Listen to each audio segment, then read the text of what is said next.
Hello, Lauren Botine here, Channel Technical Agronomist here in West Central Iowa.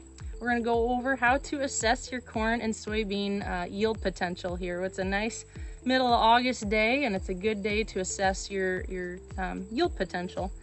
You know, with anything in assessing yield, you'll want to do a good average. So with corn and beans, it's probably good to do a couple of plants, about 10 plants worth of counting to make sure you have a good average.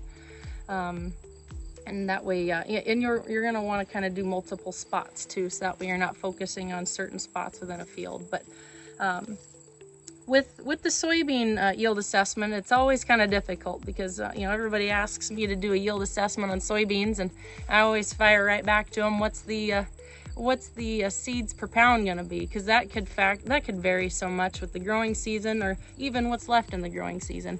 You know, if it's a good growing season, the seeds are going to be bigger. If it's you know, going to be droughty and we're going to have a hard finish to the end of pod fill, the seed size is going to be smaller. You just don't know what it's going to be until the combine rolls. So a good average is like 2,500 seeds per pound. On a good growing year, I'd say 2,500 seeds per pound. But anyway, the equation is plants per acre, which is your population, times pods per plant, times seeds per pod. You'll do that math, and you'll divide that number by your seeds per pound, which is that average 2,500 number I told you. And then divide that number by your pounds per bushel, which is always going to be the industry standard of 60 pounds for a bushel of soybeans. That should give you your yield estimate. What I like to do is I like to rip all the pods off of the plant and count them. And I've done that ahead of time. And get your number of pods, and then kind of get your average number of seeds per pod ahead of time before you do your math. So 140,000 for this particular field or this particular plot. I got 30 pods per plant, and I got about an average of 2.8 seeds per pod. I'm gonna divide that number by 2,500 seeds per pound. The seed size looks like it's gonna be pretty decent, and I just know the growing conditions are gonna give us bigger seed size.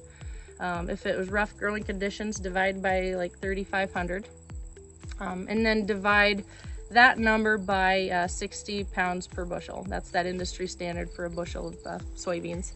So that gets me about 78.4 bushel per acre for this field. That's hopeful, wishful thinking. It can do that. It has the yield potential, but we got a lot of growing season left, and pod abortion is still kind of happening on some of these top clusters. So just a kind of a hopeful number to shoot for. With corn, it's always easier with corn. Corn is always easier than beans. The equation is ears per acre, which is your population essentially. Corn usually has one good ear per plant. You're pretty safe with that number.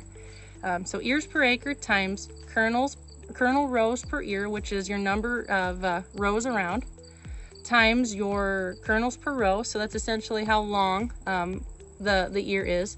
And then you're going to divide that by the number of kernels per bushel based on kind of the growing conditions at the time. So in a really good, excellent growing condition year, you'll be using like 85 or 80 as your division factor. If it's been a rough year, maybe a droughty year, you're gonna maybe do 80 or 90. This year, these plants have had no wants, no needs. I think we're gonna have some really decent kernel size and kernel depth. So I think I'm going to use 85 or essentially 90 for my kind of division factor. So with these ears, I've already done the math. We've got 35,500 is my population. We have 18 kernels around, times it's 37 kernels long. And my division factor, I'm going to use 85.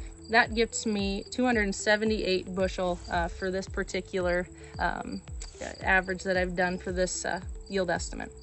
If I did that math with a 90 division factor, that gets me 295 bushel per acre. So that's kind of your range. That's hopefully the range anyway for this particular hybrid in the plot that I just looked at. But That's really, you know, kind of a snapshot in time. We have a lot of grain fill left to go. We have a lot of pod fill left to go, and things can change, but that's something hopefully to kind of shoot for when doing yield estimates. But we've certainly got the growing conditions this year to get every bit of that for the yield potential. But please, if you have any questions, ask your channel seed pro. They'd be happy to come out and help conduct a yield assessment.